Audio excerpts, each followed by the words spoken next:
Today, we're going to put the black panel underneath the overhead cupboards. Now this is going to give the appearance that the full cupboard is black instead of having the white underneath, and will just tie into the kitchen a lot better.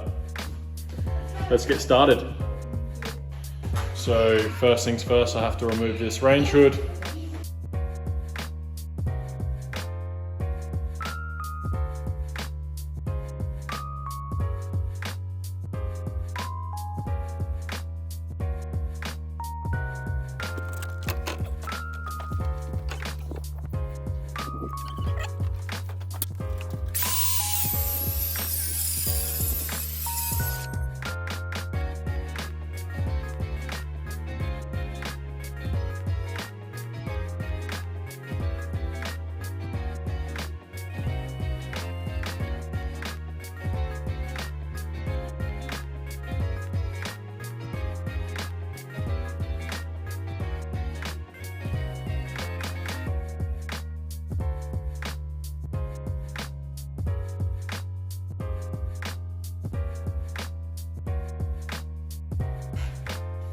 Alrighty, panels in place.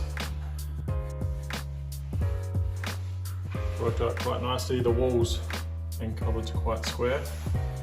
So now we just have to mark out the template for the range hood.